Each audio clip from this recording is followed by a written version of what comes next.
Hi dear students, welcome to our class. This is your third prose, the gift of Messiah, lesson number 3. We already discussed in the previous class fourth para. Okay, ಏನು discuss ಮಾಡ್ತೀವಿ fourth ಪ್ಯಾರಾದಲ್ಲಿ ಅಲ್ಲಿ ಏನಿರ್ತದೆ Della ಮತ್ತು ಯಾರು James ಅಂತಕ್ಕಂಥ ಇಬ್ರು ಗಂಡ ಹೆಂಡತಿ ಇರ್ತಾರೆ. ಅವ್ರ ಮನೆ ಬಗ್ಗೆ ಹೇಳ್ತಾರೆ ಇಲ್ಲಿ. ಆಮೇಲೆ ಅವಳು ಕ್ರಿಸ್ಮಸ್ಗಾಗಿ ಒಂದು ಗಿಫ್ಟ್ ಅನ್ನು ಕೊಡ್ಬೇಕಂತ ಮಾಡಿರ್ತಾರೆ. ಯಾರಿಗೆ? ಜೇಮ್ಸ್ ದಿಲ್ಲಿಂಗ್ಹಾಮ್ ಹೆಂಗೈತೆ ಅಂತಂದ್ರೆ ಆಕೆ ಗಂಡ ಆತನಿಗೆ ಒಂದು ಗಿಫ್ಟ್ ಅನ್ನು ಕೊಡ್ಬೇಕಂತ ಆಕೆ ಪ್ರಯತ್ನ ಪಡ್ತಿರ್ತಾಳೆ. ಏನ್ ಮಾಡ್ತಿರ್ತಾಳೆ? ವೆಜಿಟೇಬಲ್ ಹತ್ರ, ಮರ್ಚೆಂಟ್ಸ್ ಹತ್ರ, ಆಕೆ ಮಾರ್ಕೆಟ್ಗೆ ಹೋದಾಗ ಎಲ್ಲ ಕಡೆ ಏನ್ ಮಾಡ್ತಿರ್ತಾಳೆ? ಬಾರ್ಗೇನಿಂಗ್, ಬುಲ್ಡೋಸಿಂಗ್ ಅಂದ್ರೆ ಬಾರ್ಗೇನಿಂಗ್ ಮಾಡಿ ಆಕೆ ₹1, ಸೇವ್ ಮಾಡಿ ಎಷ್ಟು ಮಾಡಿರ್ತಾಳೆ? $1.87 ವಿತ್ ಸಮ್ ಪೆನ್ನೀಸ್. ಆಕೆ ಸಮ್ ಪೆನ್ನೀಸ್ ಅಂದ್ರೆ ಪೈಸಾ ದುಡ್ಡನ್ನು ಆಕೆ ಸೇವ್ ಮಾಡಿ ಇಟ್ಟಿರ್ತಾಳೆ. ಆದ್ರೆ ಆ ಒಂದು ಅಷ್ಟು ದುಡ್ಡು ಏನಾಗಿರಲ್ಲ, ಸಾಕಾಗೋದಿಲ್ಲ. ಅದೇ ಚಿಂತೆಯಲ್ಲಿ ಆಕೆ ಇರ್ತಾಳೆ. ಆ ಚಿಂತೆಯಲ್ಲಿ ಆಕೆ ಬೇಜಾರಾಗಿರ್ತಾಳೆ. ದೆನ್ ಅವರ ಮನೆ ಹೇಗಿದೆ? ಅವರು ಬಡವರಾಗಿದ್ದಾರೆ ಅನ್ನೋದಕ್ಕೆ ಇಲ್ಲೇನು ತೋರಿಸಿರ್ತಾರೆ. ಒಂದಿಷ್ಟು ವರ್ಡ್ಸ್ ಅನ್ನು ಕೊಟ್ಟಿರ್ತಾರೆ. ಕಾಕ್ಸ್ ರಿಂಗ್, ಅವರಲ್ಲಿ ಏನಿರುತ್ತೊಂದು ಮನೆಗೆ ಒಂದು ರಿಂಗ್ ಬೆಲ್ ಇರ್ತದೆ. ಆದರೆ ಅದನ್ನ ಯಾರು ಪ್ರೆಸ್ ಮಾಡಿರೋದಿಲ್ಲ, ಅಂದ್ರೆ ಅದು ವರ್ಕ್ ಮಾಡ್ತಾ ಇರೋದಿಲ್ಲ. ಅವ್ರಿಗೊಂದು $8, ಅವರು ಒಂದು ಫ್ಲಾಟ್ ಇರ್ತದಲ್ಲ, ಅವ್ರು ಇರ್ತಕ್ಕಂಥ ಬಾಡಿಗೆ ಮನೆ ಪರ್ ವೀಕ್ $8 ಇರೋದಕ್ಕೆ ಇಷ್ಟೆಲ್ಲ ಹೇಳ್ತಾ ಇರ್ತಾರೆ. ಅಂದ್ರೆ ಅವರು ಬಡವರು ಇರ್ತಾರೆ, ಆದರೆ ಪ್ರೀತಿಗೇನು ಕೊರತೆ ಇರಲ್ಲ. Let's come to the page number 5. The Dilling, page number 32, para number 5. The Dillingham had been flung to the breeze during a former period of the prosperity when its possessor was being paid $30 per week. Now, when the income was shrunk to $20, though they were thinking seriously of contracting to a modest and unassuming D. But whenever Mr. James Dillingham Young came home and reached his flat above, he was called Jim and greatly hugged by Mrs. James Dillingham Young, already introduced to you as a Della, which is already very good. Let's come to the meaning of this man. The Dillingham had been flung to the breeze during a former period of prosperity when it is possessor ಅಂದ್ರೆ flung ಅಂದ್ರೆ ಇಲ್ಲಿ ಏನೈತಿ, ಒಂದು ಆತ ಏನ್ ಮಾಡ್ತಾರೆ, farmer period of the prosperity, ಒಂದು ಗುಡ್ಡುಗಾಡಿನ ಪ್ರದೇಶದಲ್ಲಿ ಆತ ಏನ್ ಮಾಡ್ತಾರೆ, ಫಾರ್ಮರ್ ಅಂದ್ರೆ ಅಗ್ರಿಕಲ್ಚರ್ ವರ್ಕ್ ಅಲ್ಲಿ ಆತ ತೊಡಗಿಸ್ಕೊಂಡಿದ್ದ. ಅಲ್ಲಿ ಆತನಿಗೆ ಎಷ್ಟು ಏನ್ ಕೊಡ್ತಿದ್ರು ಪೇಮೆಂಟ್ ಇತ್ತಂದ್ರೆ ಪರ್ ವೀಕ್ $30 ಇತ್ತು. ಅಲ್ಲಿ ಏನು ಅಗ್ರಿಕಲ್ಚರ್ ರಿಲೇಟೆಡ್ ವರ್ಕ್ಸ್ ಅನ್ನ ಮಾಡ್ತಿದ್ದ, ಅಂದ್ರೆ ಕೃಷಿ ಸಂಬಂಧಪಟ್ಟಂತ ಕೆಲಸಗಳನ್ನ ಮಾಡ್ತಿದ್ದ. ಅಲ್ಲಿ ಅವನಿಗೆ ಎಷ್ಟಿತ್ತು? ಪರ್ ವೀಕ್ $30 ಇತ್ತು. ನಾವು ವೆನ್ ದ ಇನ್ಕಮ್ ವಾಸ್ ಶ್ರಂಕ್, ಅವ್ರೇನ್ ಮಾಡಿದ್ರು, ಅಲ್ಲಿ ಬಿಟ್ಟು ಒಂದು ಸಿಟಿಗೆ ಬಂದು ನೆಲೆಸಿದ್ದಾರೆ. ಇಲ್ಲಿ ಅವ್ರಿಗೆ ಏನಾಗಿದೆ, ಇನ್ಕಮ್ ಕಡಿಮೆ ಆಗಿದೆ, $20 ಆಗಿದೆ. ಶ್ರಂಕ್ ಅಂದ್ರೆ ಕಡಿಮೆ ಆಗೋದು, ಇನ್ $10 ಕಡಿಮೆ ಆಗಿದೆ. Though they were thinking seriously of contracting to modest and unassuming D ಅಂದ್ರೆ ದಿಲ್ಲಿಂಗ್ಹಾಮ್ ಅವರಿಗೆ. ಅವ್ರೇನಾಗಿದೆ, ಈಗ ಅವ್ರು ಬಹಳ ಚಿಂತೆ ಮಾಡ್ತಿದ್ದಾರೆ. ಅಂದ್ರೆ ಜೀವನ ಸಾಗಿಸೋರಿಗೆ ಕಷ್ಟ ಆಗ್ತಿದೆ. They are seriously contracting to modest and unassuming. ಅವ್ರಿಗೆ ಈ ಒಂದು ಲೈಫ್ ಅನ್ನ ಲೀಡ್ ಮಾಡೋದಕ್ಕೆ, ಈ ಒಂದು ಏನು ಸೊಸೈಟಿಯಲ್ಲಿ ಖರ್ಚು ಹೆಚ್ಚು ಆಗ್ತದೆ, ಸಿಟಿಯಲ್ಲಿ ಅವ್ರಿಗೆ ಲೈಫ್ ಲೀಡ್ ಮಾಡೋದು ಕಷ್ಟ ಆಗ್ತಿದೆ. ದೇ ಆರ್ ಥಿಂಕಿಂಗ್ ಸೀರಿಯಸ್ಲಿ, ಬಹಳ ಗಂಭೀರವಾಗಿ ವಿಚಾರ ಮಾಡ್ತಿದ್ದಾರೆ. But whenever Mr. James Dillingham Young come to home and reached his flat above, he was called Jim. ಯಾವಾಗ ಆತ ಅಂದ್ರೆ ಇಷ್ಟೆಲ್ಲ ಸಮಸ್ಯೆಗಳಿವೆ ಅವರಿಗೆ, ಆದಾಯದಲ್ಲಿ ಕಡಿಮೆ ಆಗಿದೆ, ಬಡತನ ಇದೆ, ಅವರೇ ಬಹಳ ಸೀರಿಯಸ್ ಆಗಿ ಥಿಂಕ್ ಮಾಡ್ತಾರೆ. ಹಣದ ಬಗ್ಗೆ, ಜೀವನ ಸಾಗಿಸ್ಬೇಕಲ್ಲ, ಅದ್ರ ಬಗ್ಗೆ ಥಿಂಕ್ ಮಾಡ್ತಾರೆ. ಆದ್ರೆ ಪ್ರತಿದಿನ ಬಟ್ ವೆನೆವರ್, ಯಾವಾಗಲೂ ಅವ್ರ ಮನೆಗೆ ಬಂದಾಗ, ಹಿಸ್ ಫ್ಲಾಟ್ ಅಂದ್ರೆ ಅವ್ರ ಮನೆಗೆ ಬಂದಾಗ he was called, ಏನಂತ ಕರೆಯಲ್ಪಡ್ತಿದ್ದ ಆತ? ಜಿಮ್. ಯಾರಿಂದ? ಜಿಮ್ ಅಂತ ಕರೆಯಲ್ಪಡ್ತದೆ. Greatly hugged by Mrs James Dillingham. Mrs ಅಂದ್ರೆ ಅವನ ಹೆಂಡತಿ, ಅವನ ಶ್ರೀಮತಿಯಿಂದ ಅವನ ಹೆಂಡತಿ ಯಾರು? Della. Already introduce to you as a Della. Della ಅಂತ ಇಂಟ್ರೊಡ್ಯೂಸ್ ಆಗಿದೆ ಇಲ್ಲ, ಆ ಡೆಲ್ಲಾ ಏನ್ ಮಾಡ್ತಾರೆ ಗಂಡನಿಗೆ, ಜಿಮ್ ಈಗ ಬಂದಿಯಾ ಅಂತ ಹೇಳಿ ಆತನ ಒಂದು ಅಪ್ಕೊಂಡು ಆತನಿಗೆ ಪ್ರೀತಿಯನ್ನು ವ್ಯಕ್ತಪಡಿಸಿದ್ರು. Which is all very good. ಆದ್ರೆ ಪ್ರೀತಿಯಲ್ಲಿ ಒಂದಿಷ್ಟು ಕೊರತೆ ಇರಲಿಲ್ಲ ಅವರಿಗೆ. ಅಷ್ಟು ಅದ್ಭುತವಾಗಿ ಗಂಡ ಹೆಂಡತಿ ಪ್ರೀತಿಸ್ತಾ ಇದ್ರು. Okay, let's come to the 6th para.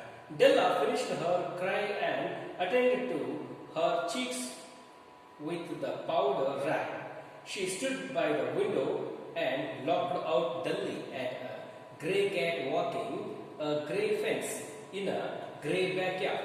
Tomorrow would be Christmas Day, and she had only $1.87 with which to buy Jim a present. She had been saving every penny she could for months. With this result, $20 a week doesn't go far. Expenses had been greater than she had calculated. They always are only $1.87 to buy a present for Jim. Her Jim. Many a happy hours she had spent planning for something nice for Jim. Something fine and rare and sterling, something just like a little bit near to being worthy of the honor of being owned by Jim. Okay, let's come to the meaning of this prayer. Della finished her cry. Della finished her cry and attended to her cheeks with the powder rag. ಆಕೆ ಏನಾಗಿದೆ, ಆಕೆಗೆ ಬೇಜಾರಾಗ್ತಿದೆ.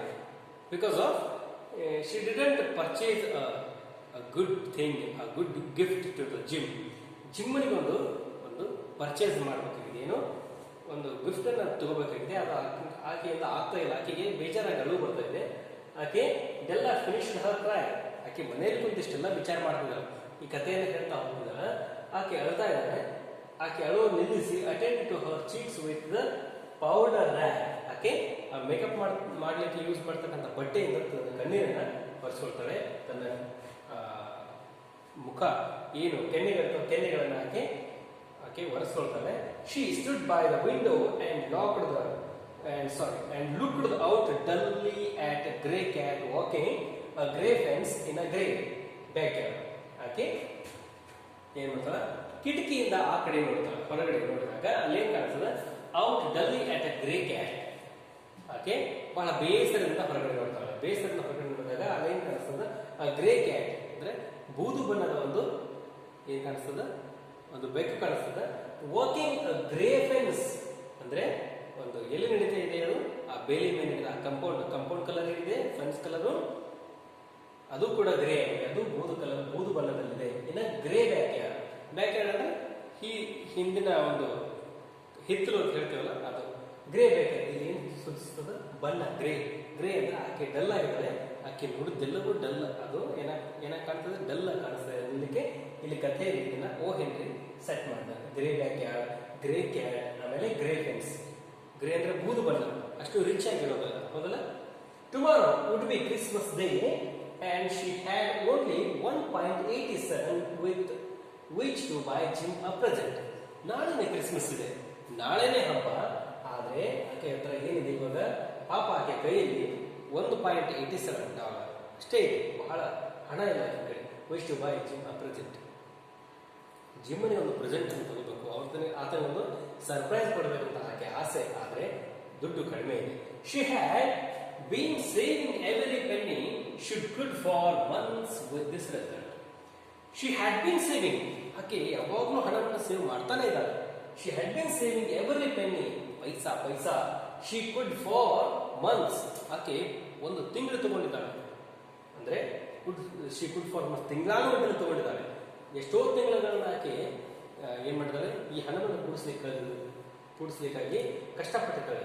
ಆದ್ರೆ ಎಷ್ಟಾಗಿದೆ, with this result ಎಷ್ಟಾಗಿದೆ, $1.87 ಅಷ್ಟೇ ಆಗಿದೆ. $20 a week doesn't go far. ಆದ್ರೆ ಪ್ರತಿ ಒಂದು ವಾರಕ್ಕೆ $20 ಆಕೆ ಗಂಡನ ಪೇಮೆಂಟ್ ಆಗಿತ್ತು. ಆದ್ರೆ ಅದು ಯಾವುದಕ್ಕೂ ಸಾಲೋದಿಲ್ಲ. ಡಸಂಟ್ ಗೋ ಫಾರ್, ಅದು ಯಾವುದಕ್ಕೂ ಸಾಲೋದಿಲ್ಲ. Expenses had been greater than she had calculated. ಪ್ರತಿ ವಾರ ಅವ್ರದ್ದೇನು ಖರ್ಚು ಇರ್ತದಲ್ಲ, ಅವರ ಮನೆ ಖರ್ಚು, ಆಮೇಲೆ ಅವರ ಒಂದು ಊಟದ ಖರ್ಚು, ಅವರು ಯಾವುದಾದ್ರೂ ಒಂದು ಬಿಲ್ ಇರ್ಬೋದು, ಬಾಡಿಗೆ ಇರ್ಬೋದು, ಅದನ್ನೆಲ್ಲ ಕ್ಯಾಲ್ಕುಲೇಟ್ ಮಾಡಿದಾಗ, ಲೆಕ್ಕಾಚಾರ ಹಾಕಿದಾಗ ಏನಾಗ್ತದೆ, ಅವರ ಎಕ್ಸ್ಪೆನ್ಸಸ್ ಹೆಚ್ಚಾಗ್ತದೆ, ಅವ್ರ ಪೇಮೆಂಟ್ ಇಲ್ಲ.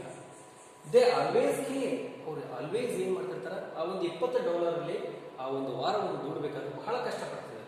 Only 1.87 to buy present fortune. ಆಕೆ ಹತ್ರ ಉಳಿದಿರೋ ರೆಸ್ಟ್ ಇವಾಗ ಕೇವಲ $1.87 ಅಷ್ಟೇ. ಹರ್ gym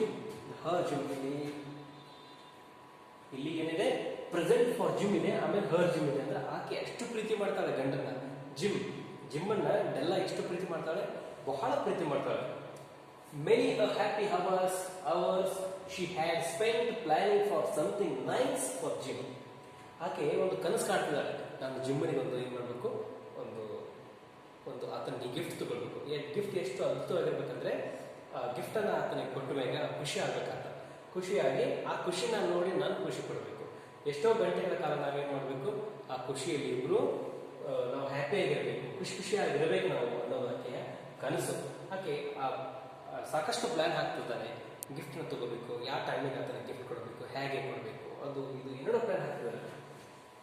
Something fine and rare and sterling, something just a little bit near to be worthy of the honor of being worn by Jim. ಆದ್ರೆ ಇಲ್ಲಿ ಆಕೆ ಏನು ಕನಸು ಕಾಣ್ತಿದ್ದಾಳೆ,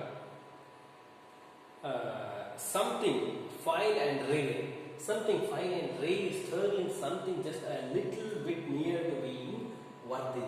ಆದ್ರೆ ಆಕೆ ಸ್ಟರ್ಲಿಂಗ್ ಅಂತ ಅಪ್ಪಟ ಚೊಕ್ಕ ಅಂತ, ಹಾಗೆ ಅಪ್ಪಟವಾಗಿ ಅಂದ್ರೆ ನೋ ಡೌಟ್ ಇಲ್ಲ ಅದೇ ಆಕೆ ಸಮಥಿಂಗ್ ಫೈನ್ ಅಂಡ್ ರೇರ್. ಆಕೆ ಒಂದು ಪ್ಲಾನ್ ಹಾಕಿದ್ದಾಳೆ, ಏನೋ ಜಿಮ್ಮನಿಗಾಗಿ ನಾವು ಒಂದು ಗಿಫ್ಟ್ ಅನ್ನು ಕೊಡಬೇಕು, just a little bit near the work of the order. ನಾ ಗಿಫ್ಟ್ ಹೆಂಗೆ ತಗೋಬೇಕಂದ್ರೆ ಅದೇನಾಗಿರ್ಬೇಕು, ನಮ್ಮಿಬ್ಬರು ಪ್ರೀತಿಯನ್ನು ಹೆಚ್ಚು ಮಾಡಬೇಕು ಅಂತ ಒಂದು ಗಿಫ್ಟ್ ಅನ್ನು ತಗೋಬೇಕು, ಓನ್ ಬೈ ಜಿಮ್.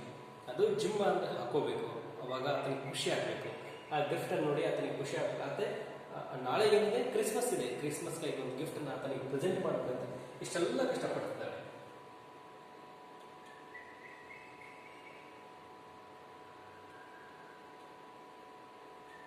ಓಕೆ, ಇವತ್ತಿನ ನೋಡಿದ್ರೆ ನಾವು 2 ಪ್ಯಾರಾ ನೋಡ್ಕೊಂಡ್ವಿ. Tomorrow we will continue with 7th para. There was a pier glass. Okay, thanks for watching, keep watching.